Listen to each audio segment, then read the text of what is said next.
নমস্কাৰ বন্ধু বান্ধৱীসকল, আশা কৰোঁ সকলোৱে ভালে আছে।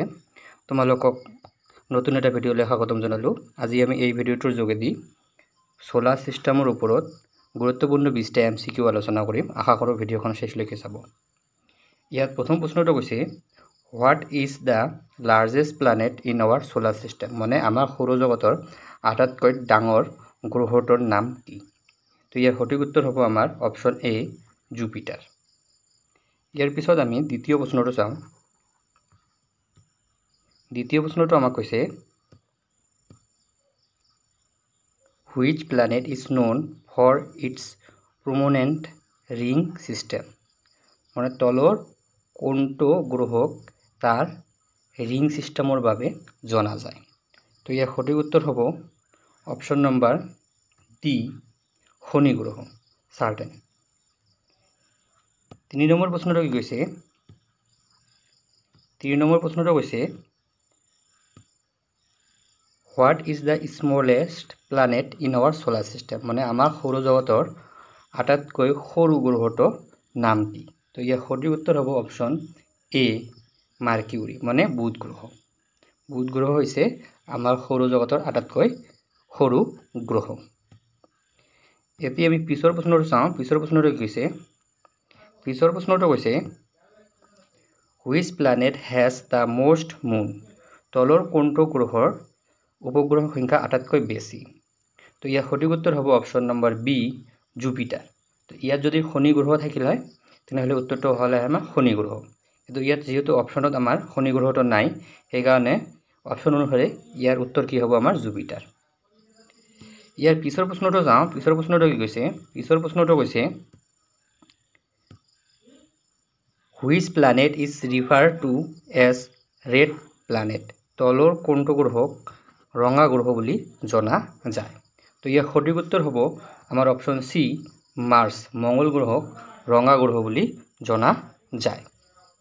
ইয়াৰ পিছৰ প্ৰশ্নটো যাওঁ। ইয়াৰ পিছৰ প্ৰশ্নটো আমাক কি কৈছে? ইয়াৰ পিছৰ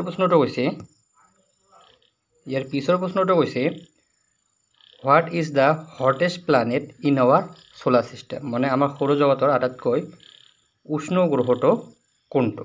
তো ইয়াৰ সঠিক উত্তৰ হ'ব অপশ্যন এ, ভেনাছ, শুক্ৰ গ্ৰহ হৈছে ইয়াৰ সঠিক উত্তৰ। এতিয়া আমি পিছৰ প্ৰশ্নটো যাওঁ। পিছৰ প্ৰশ্নটো কি কৈছে? পিছৰ প্ৰশ্নটো কি কৈছে? Which planet has the largest volcano in our solar system name Olympus Mons? Olympus Mons সৌৰজগতৰ আটাইতকৈ আমাৰ ডাঙৰ অগ্নিগৃহ কোনটো গ্ৰহত আছে? তো 7 নম্বৰৰ সঠিক উত্তৰ কি হ'ব আমাৰ? ইয়াৰ সঠিক উত্তৰ হ'ব অপশ্যন নম্বৰ এ, মাৰ্চ, মানে মংগল গ্ৰহত আছে। এতিয়া আমি পিছৰটো চাওঁ। পিছৰ প্ৰশ্নটো কি কৈছে? 8 নম্বৰ প্ৰশ্ন।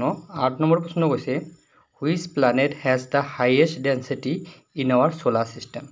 মানে ঘনত্ব আটাইতকৈ কোনটো গ্ৰহৰ বেছি? তো ইয়াৰ সঠিক উত্তৰ হ'ব আমাৰ অপশ্যন নম্বৰ চি, আৰ্থ, মানে পৃথিৱী।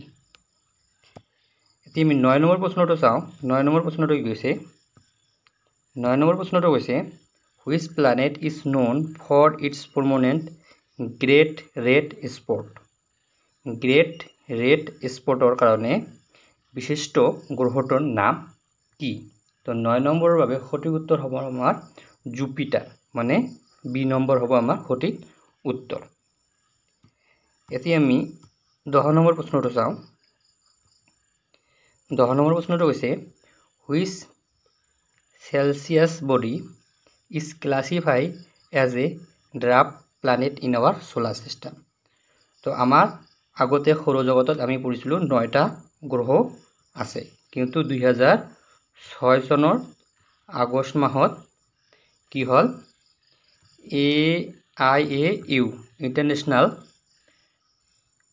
ইণ্টাৰনেশ্যনেল এষ্ট্ৰনমিকেল ইউনিয়নে কি কৰিলে, 2006 চনৰ আগষ্ট মাহত প্লুটো গ্ৰহক লগতে আৰু কেইবাটাও গ্ৰহক 52 গ্ৰহ বুলি স্বীকৃতি দিলে।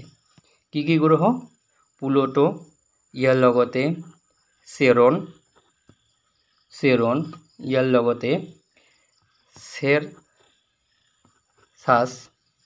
এইবিলাককো 52 গ্ৰহ বুলি স্বীকৃতি দিলে। তো ইয়াৰ সঠিক উত্তৰ কি হ'ব আমাৰ অপশ্যন নম্বৰ সি। এতিয়া আমি পিছৰ প্ৰশ্নটো যাওঁ। 11 নম্বৰ প্ৰশ্ন। 11 নম্বৰ প্ৰশ্ন কি কৈছে? Which planet is known for its permanent and colorful band of cloud? কোনটো গ্ৰহ বিশিষ্ট আৰু ৰঙীন ডাবৰ বেণ্ডৰ বাবে জনাজাত? তো ইয়াৰ সঠিক উত্তৰ হ'ব 11 নম্বৰৰ কাৰণে অপশ্যন নম্বৰ বি শনি গ্ৰহ চাৰ্টেন। 12 নম্বৰ প্ৰশ্নটো চাওঁ। 12 নম্বৰ প্ৰশ্নটো কি কৈছে? 12 নম্বৰ প্ৰশ্ন কৈছে what is the largest moon in our solar system? মানে আমাৰ সৌৰজগতৰ আটাইতকৈ ডাঙৰ উপগ্ৰহটোৰ নাম কি? তো ইয়াৰ সঠিক উত্তৰ হ'ব আমাৰ গেনিমিড। Option number D. কাৰ উপগ্ৰহ? জুপিটাৰৰ উপগ্ৰহ। গেনিমিড কাৰ উপগ্ৰহ? জুপিটাৰৰ উপগ্ৰহ আটাইতকৈ ডাঙৰ হয়। ইয়াৰ পিছৰ প্ৰশ্নটো চাওঁ। পিছৰ প্ৰশ্নটো হৈছে which planet has the shortest day? তলৰ কোনটো প্লানৰ কি হয় শৰ্টেষ্ট ছুটি দিন হয়? তো 13 নম্বৰৰ প্ৰশ্নৰ সঠিক উত্তৰ কি হ'ব আমাৰ অপশ্যন নম্বৰ ডি মাৰ্কিউৰি মানে বুধ 88 ডেজ। এতিয়া 14 নম্বৰ প্ৰশ্নটো যাওঁ। What is the largest asteroid in our solar system? আমাৰ সৌৰজগতৰ আটাইতকৈ ডাঙৰ গ্ৰহাণুটো কি? তো 14 নম্বৰৰ সঠিক উত্তৰ কি হ'ব আমাৰ অপশ্যন নম্বৰ এ। অপশ্যন নম্বৰ এ হ'ব কি ইয়াৰ সঠিক উত্তৰ। এতিয়া আমি কি কৰোঁ 15 নম্বৰটো চাওঁ। 15 নম্বৰ কি কৈছে? Which planet is known for the prominent and colourful polar auroras? কোনটো গ্ৰহ বিশিষ্ট আৰু ৰঙীন মেৰু এৰোৰাছৰ বাবে জনাজাত? তো 15 নম্বৰৰ সঠিক উত্তৰ কি হ'ব আমাৰ option number C Uranus. 16 number প্ৰশ্নটো কি কৈছে? 16 নম্বৰ প্ৰশ্নটো কৈছে which planet has the highest average surface temperature? তলৰ কোনটো গ্ৰহৰ ছাৰফেচ টেম্পাৰেচাৰ আটাইতকৈ বেছি হয়? এইটো কি হ'ব আমাৰ অপশ্যন নম্বৰ এ শুক্ৰ গ্ৰহ ভেনিছ। এতিয়া আমি 17 নম্বৰ প্ৰশ্নটো চাওঁ। 17 নম্বৰ প্ৰশ্নটো কৈছে which planet has the most pronouns ring system after certain? তো আমাৰ শনি গ্ৰহৰ যি আঙুঠি ছিষ্টেম আছে ইয়াৰ পিছত আৰু কোনটো গ্ৰহৰ আছে? 17 নম্বৰৰ সঠিক উত্তৰ হ'ব option number B Uranus. 18 number প্ৰশ্ন কি কৈছে? 18 নম্বৰ প্ৰশ্ন কৈছে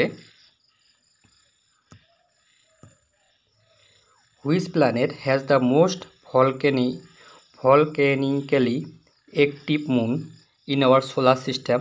নাম কি? লো। তো 18 নম্বৰ সঠিক উত্তৰ কি হ'ব আমাৰ জুপিটাৰ। অপশ্যন নম্বৰ এ হ'ব সঠিক উত্তৰ। 19 নম্বৰ প্ৰশ্নৰ কি উত্তৰ হ'ব? Which planet has the highest atmospheric pressure? কোনটো গ্ৰহৰ বায়ুমণ্ডলীয় চাপ সৰ্বাধিক? তো এই সঠিক উত্তৰ কি হ'ব আমাৰ 19 নম্বৰৰ কাৰণে সঠিক উত্তৰ কি হ'ব আমাৰ এ নম্বৰ হ'ব সঠিক উত্তৰ ভেনাছ শুক্ৰ গ্ৰহ। আৰু আজিৰ অন্তিম প্ৰশ্নটো হৈছে 20 number. What is the largest planet in term of volume? আয়তনৰ ফালৰ পৰা আটাইতকৈ ডাঙৰ গ্ৰহটো কি? তো ইয়াৰ সঠিক উত্তৰ হ'ব আমাৰ Jupiter option D. Option D হ'ব আমাৰ সঠিক উত্তৰ। আটাইতকৈ ডাঙৰ গ্ৰহ হৈছে জুপিটাৰ, তাৰ পিছে হৈছে আমাৰ শনি চাৰ্টেন, তাৰ পিছে আমাৰ কি গ্ৰহ হৈছে ইউৰেনাছ, তাৰপিছত নেপচুন, তাৰপিছত আমাৰ পৃথিৱীৰ পিছত কি হয় শুক্ৰৰ পিছত কি হয় আমাৰ মাৰ্চ, আৰু মাৰ্চৰ পিছত কি হয় আমাৰ মাৰ্কিউৰি। মনত ৰাখিব এটা আয়তনৰ হিচাপত। আৰু দূৰত্ব অনুসৰিতো আমি জানো আটাইতকৈ সূৰ্যৰ ওচৰত আছে কি গ্ৰহ? বুধ, তাৰপিছত মংগল, তাৰপিছত পৃথিৱী, তাৰপিছত শুক্ৰ, তাৰপিছত বৃহস্পতি, তাৰপিছত কি আছে ইউৰেনাছ, নেপচুন আৰু প্লুটোটো এতিয়া নাই। তো থ্যাংকস ফৰ ৱাচিং, কিপ ৱাচিং, কিপ লাৰ্নিং, বাই।